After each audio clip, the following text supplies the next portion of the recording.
BEM yang sekarang tuh udah beda pak, nggak kayak BEM yang dulu. Dari mulai pemilihannya pun udah bermasalah. Sangat disayangkan ketika lu punya jabatan itu dimanfaatkan untuk panggung lu sendiri. Politik kampusnya sekotor apa itu? Wah, kalau misalnya kotor mah kotor banget pak. Apakah emang jabatan BEM itu hanya untuk ajang pamor? Kalau untuk agenda-agenda itu, gue ngelihatnya malah kayak itu mah kayak syarat aja biar kelihatan mereka kerja. Tapi di dalamnya Assalamualaikum warahmatullahi wabarakatuh. Jadi balik lagi nih sama gue Gasan Caki Kalbab di channel Down to Earth ID. Nah ini gue kedatangan sama temen gue. Sebelumnya lu pernah ngisi juga cuy. Lu inget gak yang pas di Telkom, pas di Bandung itu ngisi tentang kuliah di Telkom? iya ingat. Itu hampir sejaman kita ngopi-ngopi santai pakai tubrukan. Tapi itu nggak ada visualnya, cuma Iya. suara. Itu masih awal-awal podcast Gasan. Iya itu bener banget awal-awal banget. Nah sekarang lu kan dari Sukabumi kan ya? Iya. Sebelumnya lu kenalin dulu deh karena mungkin ada orang yang masih baru muncul nih follow subscriber gue. Oke, nama gue Fathan Gumelar. Gue mahasiswa teknik di salah satu universitas di Bandung. Bukan siapa-siapa sih, mahasiswa biasa doang aja. Di Telkom ya? Iya. Karena kan ada tuh kemarin yang bahas. Oke jadi sekarang lu udah semester berapa Tan? Udah semester akhir. Semester akhir. Gue nggak mau bilang angkanya. Oke, nah ini kita mau bahas nih Tan. Ini sebenarnya pembahasan yang berfaedah ya, karena ini menyangkut banget hal yang sensitif. Tapi mungkin anak-anak mahasiswa sekarang tuh harus harus banyak pembahasan tentang sensitif. Karena kalau misalnya kita bahas tentang hal lembek kayak gitu, kayak kurang menarik ya. Iya, karena kan kita juga ngobrol kayak gini kan timbul dari keresahan hati masing-masing. Apa yang terjadi di masyarakat. Berbicara tentang hati, aduh jomblo gue udah terlalu lama men. Tapi kita nggak bakal bahas tentang cinta karena itu pembahasan yang basic Bener. Itu masalah pribadi. Masalah pribadi. Oke, jadi kita bakal bahas Tan. Ini kita memulai dengan politik kampus.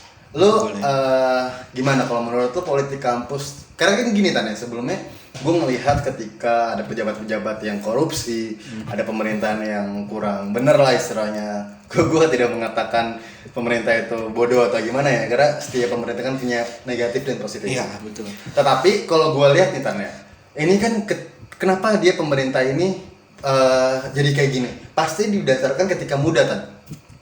Nah pas dari muda ini kita ngambil sampelnya mahasiswa lah ya. Nah menurut lu gimana sih kalau ngelihat mahasiswa sekarang? Kita ambil di politik dulu karena nanti kita bakal punya pembahasan anak-anak milenial sekarang. Kalau menurut lu gimana? Kalau menurut gue ya, anak-anak kampus mahasiswa sekarang tuh jujur aja politik di kampus tuh nggak terlalu beda jauh bobroknya sama pemerintahan. Tapi maksud gue bukan berarti pemerintahan di sini tuh berantakan. Tapi setiap yang tadi kita bahas, kalau di setiap pemerintahan itu pasti ada kurangnya. Nah, jeleknya saat ini adalah di kampus itu mulai dari BEM fakultas, BEM kampus, BEM ibaratnya BEM universitas.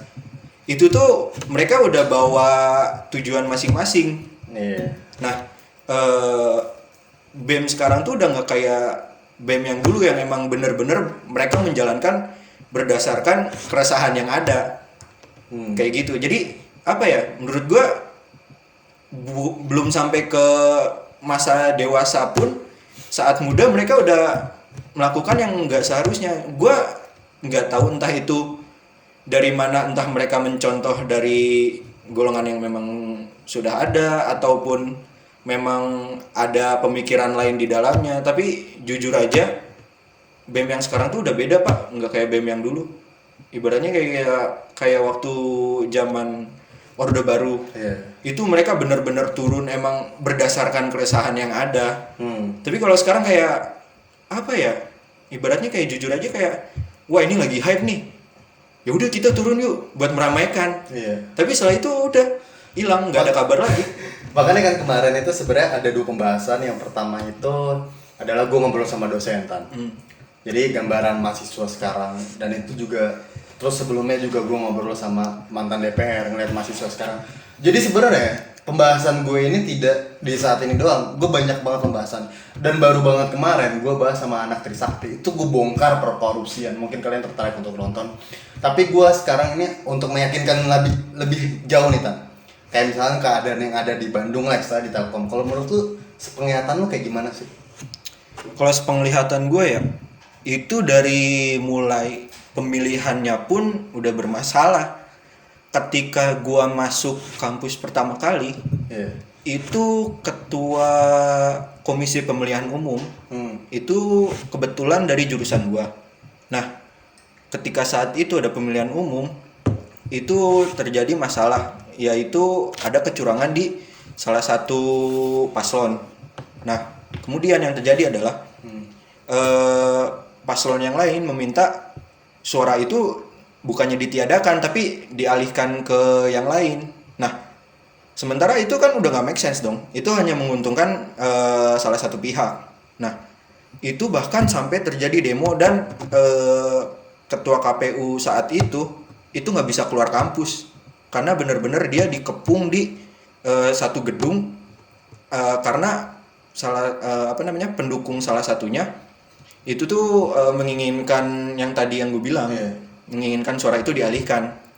Akhirnya itu sampai si ketua KPU itu diamanin sama anak-anak jurusan gue sendiri. Itu baru di KPU-nya. Nah, kemudian ada lagi. KPU itu apa? Hah? KPU. KPU itu Komisi Pemilihan Umumnya. Jadi di kampus pun ada. Itu yang buat ngadain pemilihan umumnya. Nah, terus itu tuh terus berlanjut Pak, kesalahan-kesalahan kayak gitu. Di tahun berikutnya ada ada yang mengajukan menjadi presiden mahasiswa di kampus gua. Tapi pasangan itu kan syaratnya harus menunjukkan surat kelulusan dari kaderisasi. Nah, ternyata salah satu dari mereka itu ternyata membuat surat kaderisasi sendiri. Jadi ada yang sengaja membuat agar dia dinyatakan lulus. Sebenarnya mahasiswa tersebut belum lulus dan bahkan dia nggak ikut kaderisasi loh. Itu dipermasalahkan. Itu terus terjadi sampai kemarin pun bermasalah karena terjadi penyalahgunaan data. Jadi yang gue baca dari dari OA kampus gua itu terjadi masalah karena paslon yang terpilih ternyata mereka tuh seharusnya menyantumkan jurusan yang saat itu, tetapi yang dicantumkan malah yang sebelumnya karena yang paslon tersebut itu udah pasca sarjana. Itu yang lucu sih. Jadi dia tuh sebenarnya entah untuk mencari dukungan, entah itu untuk maksud tertentu agar terpilih. Gue juga nggak bisa menyatakan secara gamblang karena itu terjadi dan setelah itu udah nggak ada bahasan lagi, hilang. Nah, kalau misalkan lo ngeliat ya kualitas dari Presma sekarang kayak di kampus lo tuh kayak gimana, atau misalkan BEM-nya, karena kalau gue lihat ya ketika emang tujuannya dia nakal, kita bilang otomatis ada agenda-agenda atau kegiatan yang seharusnya dijalankan dengan baik, tapi ini tidak ada gitu. Kalau menurut lu gimana kan? Menurut gue ya itu udah kesalahan sih, karena di kampus gue pun itu terjadi. Pernah temen gue itu mengikuti acara yang diadakan oleh BEM. Itu dia sampai membayar uang dana DAP 900.000. Panitianya 100 orang. Sekitar segitulah, gue nggak tahu pastinya. Kali 90 jutaan lebih ya? Iya, kemungkinan segitu. Itu ditambah mereka harus jualan dari sponsor. Dan ketika acara berjalan itu nggak worth it aja. Karena ketika ada acara dari organisasi fakultas, tapi itu bukan dari fakultas langsung, jadi emang organisasi tersendiri mahasiswa yang bikin. Nah, itu dengan biaya yang lebih murah mereka bisa mendatangkan gestar tuh yang emang bener-bener mayor yang udah kita kenal, kayak Selaun Seven, Raditya Dika.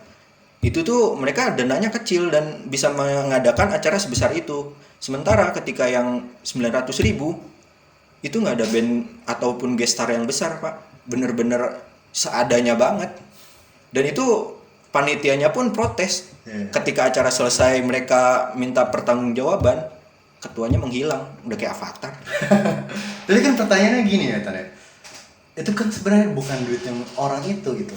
Iya. Ini kan duit apa ya? Istilahnya tuh duit yang untuk dipercayakan, untuk dipertanggungjawabkan. Tapi kenapa bisa diambil kayak gitu?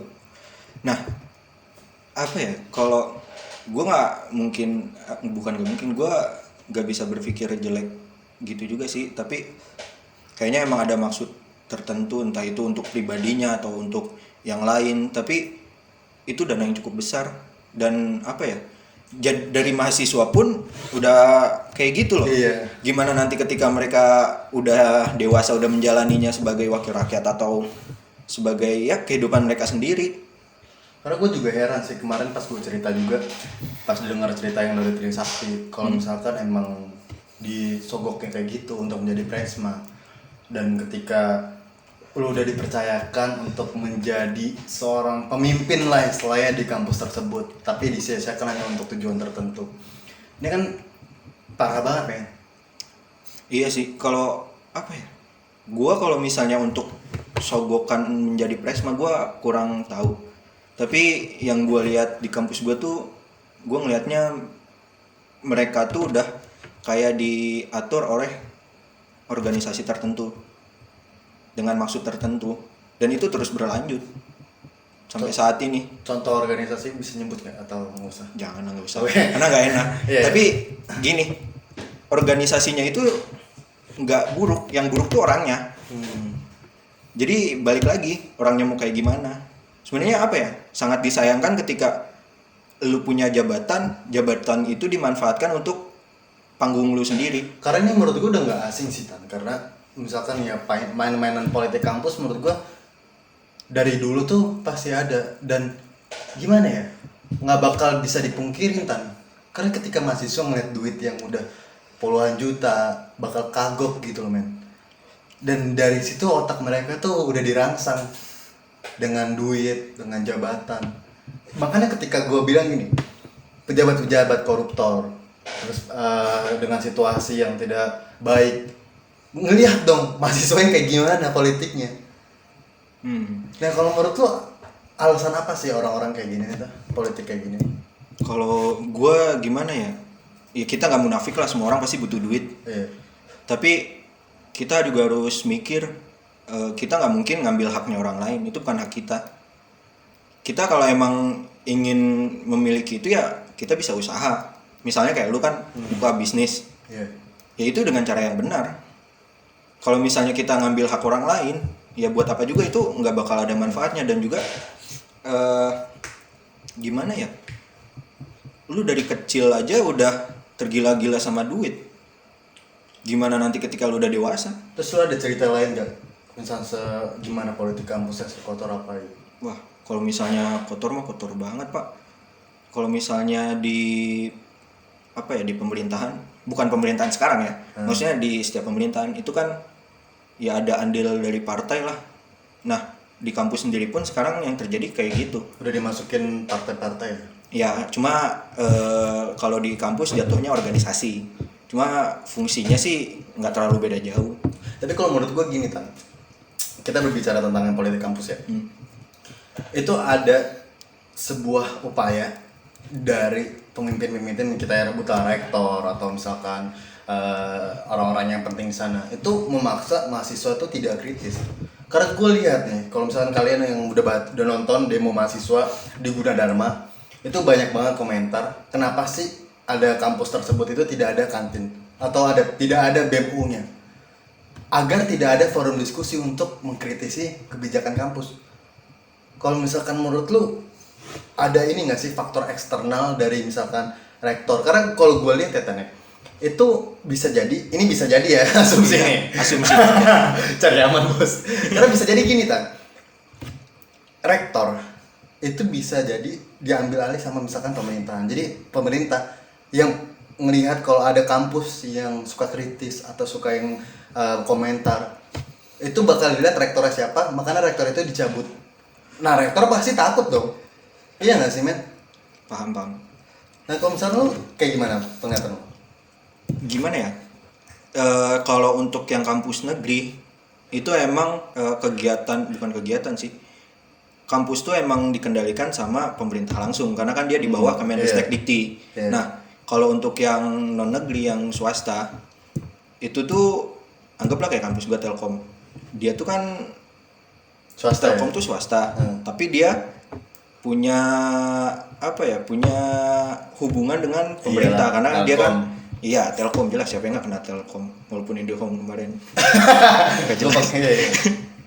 Nah, jadi gua nggak bisa menyalahkan langsung kalau ini diambil alih sama pemerintahan, tapi yang gua sayangkan adalah mahasiswanya sendiri. Lu bayangin Gunadarma yang tadi lu bilang mereka nggak punya kantin, bahkan BEM pun nggak punya ya. Itu mereka masih bisa berdemo loh, mereka masih bisa menyuarakan. Karena memang itu titik terakhir sih. Iya, karena itu berdasarkan keresahan kan. Nah, sementara mereka kayak kampus gua atau kampus-kampus yang punya BEM, ketika ada suatu masalah dan mereka cuma diam, itu berarti dari mahasiswanya lagi. Kenapa mereka nggak mau menyuarakan? Apakah emang jabatan BEM itu hanya untuk ajang pamor? Apa hanya untuk ajang jabatan doang? Atau untuk maksud-maksud lain? Karena apa ya? Lu jadi BEM, jadi presma ataupun punya jabatan apapun, kalau misalnya lu nggak bisa berguna untuk orang lain ya buat apa? Karena lu punya jabatan, lu harusnya memanfaatkan itu. Lu bisa bantu orang banyak. Kita makhluk sosial, bro. Iya. Bukan mikirin diri kita sendiri. Karena kalau misalkan lo lihat ya, ketika emang tujuannya untuk materi nih Tan, lo lihat nggak sih kebijakan-kebijakan atau misalnya agenda atau kegiatan itu semakin nggak jelas. Seharusnya gimana? Itu lo ngebaca nggak ke arah situ? Kebaca sih.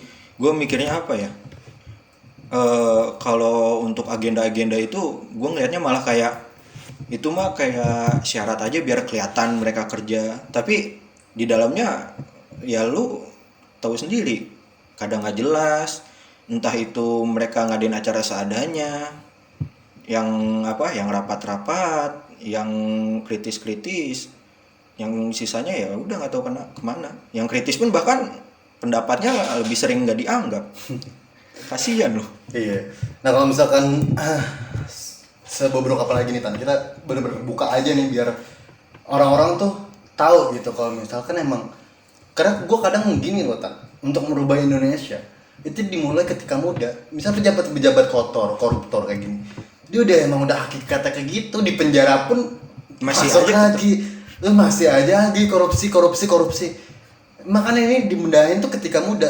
Makanya gue pengen banget anak-anak mahasiswa ini bongkar aja udah, habisin. Gue sih masalah keberanian insya Allah ya, selagi kita niatnya bener, niatnya untuk merubah Indonesia, insya Allah aman gitu ya. Nah lu bongkar lagi deh, apa lagi?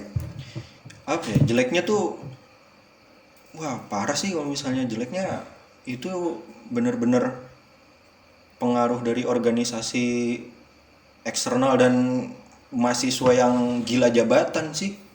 Mereka bener-bener gue harus bisa.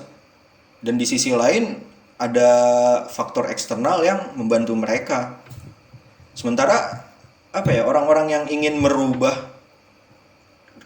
politik di kampus tersebut ataupun ingin membuat perubahan biar jadi lebih baik, itu malah nggak ada yang milih. Karena mereka yaitu nggak ada bantuan. Padahal yang mereka inginkan, tujuan mereka itu baik. Kalah aja gitu sama duit ya. Kalah. Ya lah, lu duit sekarang kan menguasai. Gue tuh kadang ngerasa miris gitu ketika gue berbicara dengan dosen, bicara dengan mantan DPR yang lihat mahasiswa dulu bener-bener bisa ngerubah nasib loh negara men. 98 kita lihat. Iya. Dari kekuasaan yang otoriter kayak gitu, dari kekuasaan yang 32 tahun Soeharto didasarkan seperti itu, the power of mahasiswa sesungguhnya. Tapi kita ngelihat sekarang mahasiswa sekarang yang cenderung cuman apatis, hedonis, dan cuman main game, egoismenya. Ini negara tuh bisa dirubah cuman sama mahasiswa men. lu sadarin nggak sih ketika yang namanya mahasiswa itu punya peran penting sekali di dalam demokrasi ini, dan ketika mahasiswa disusupi dengan menilai-nilai materi, nilai-nilai yang udah Yang nggak tahu kemudian- lagi gitu iya. mau kemana arahnya gitu, men, ini udah saatnya gitu mahasiswa untuk bangkit. Ini udah mahasiswa udah ngelihat lingkungan sekitar. Mahasiswa tuh jangan pernah dibodohin dengan yang namanya politik, kotornya politik kampus. Ngelihat pemerintahan, ngelihat apa. Karena nggak ada trennya mahasiswa tuh yang namanya pro pemerintah kan. Iya. Mahasiswa itu semuanya mengkritisi. Jangan sampai kalian berpikir kayak misalkan kenapa sih gue selalu mengkritisi gitu? Karena itu penting. Itu duit rakyat diamanahkan ke pemerintahan dan kalian diem-diem aja gitu. Wah gila. Sekarang kita lihat deh kebijakan banyak banget yang parah, dari RUU Minerba, dari Omnibus Law, dari DPR cetak uang 600 triliun. Masih banyak banget dan kalian itu harus lihat celahnya, dan kita kasih closing statement nih Tan. Apa sih yang menurut lo harus diubah gitu? Menurut gue yang harus diubah sih balik lagi ke diri kalian mahasiswa masing-masing. Kalau dulu Soekarno pernah bilang kan, beli aku 10 orang pemuda akan kuguncangkan dunia. Tapi sekarang kenyataannya apa? Semua udah berubah. Pemuda sekarang apa ya? Mereka lebih mementingkan diri masing-masing. Tapi gua nggak mengatakan semuanya, tapi sebagian besar demikian. Makanya kemarin ada hashtag mahasiswa lagi ngapain, itu dipertanyakan sekali tuh untuk mahasiswa-mahasiswa. Mungkin di sini teman-teman bisa komentar. Karena kalau gue lihat apa ya? Ya emang benar. Gini sih San, apa ya? Gua sangat menyayangkannya adalah kalian tuh harus bisa peduli dengan apapun yang ada di sekitar kalian. Karena itu akan apa ya? Memberikan efek waktu yang panjang. Ketika kalian tidak berperan aktif saat ini, ya kapan lagi? Dan itu sekalinya efeknya jelek, itu bakal berkepanjangan. Belum tentu orang setelah kita itu bisa untuk mengubahnya. Karena kalau kalian tahu ya, ini tuh ada hutang Indonesia ke IMF, bond global istilahnya itu 400 triliunan lebih yang dialokasikan dana ke Covid 75 triliun. Kalian tahu nggak? Itu tenornya 50 tahun jangkanya men. Itu yang balikin duit segitu tuh siapa men? Generasi kita cuy, generasi yang akan mendatang. Generasi yang tua udah nggak bakal ada apa-apanya lagi. Mereka cuman nerima duit itu dan kita nggak tahu itu duitnya akan kemana gitu ya. Oke deh, jadi itu aja. Karena kita abis ini bakal berbicara tentang idealisme dan kita bakal berbicara tentang anak-anak milenial zaman sekarang dan akan ada topik selanjutnya. Jadi segitu aja, brother and sister. Kalian komentar dan kalian di Instagram follow gue dan follow Fatan. Karena di Instagram gue juga banyak sih pembahasan yang menarik. Tapi BTW si Fatan ini sebenarnya juga kontra, kita sebenarnya netral ya Tan ya. Iya, kita ada pro lu kontra. Jadi kita nggak sepenuhnya pro atau kontra gitu loh. Jadi kita sama-sama mengasih feedback ya. Jadi gitu aja brother dan sister, jangan lupa untuk subscribe, like, comment dan Gini sih San, yang Oke, terakhir ya. Oke. Terakhir, kritis boleh, tapi harus membangun. Jangan sampai kalian dibutakan karena suatu perkara tanpa bisa mencari positifnya apa, negatifnya apa. Kita harus bisa sama-sama ngeliat itu semua dan cari solusinya. Itu aja sih dari gue. Dan ya gue sih selalu ya Tan, kalau misalkan apa yang gue ucapkan apa itu tujuannya untuk tidak menghujat. Iya. Karena gue main bersih. Di samping main bersih gue juga ngasih tanggapan, ngasih solusi, ngasih. Namanya kritik itu membangun bukan untuk Menjatuhkan. Oke deh, jadi segitu aja brother and sister. Jangan lupa untuk subscribe, like, comment, dan share video gue.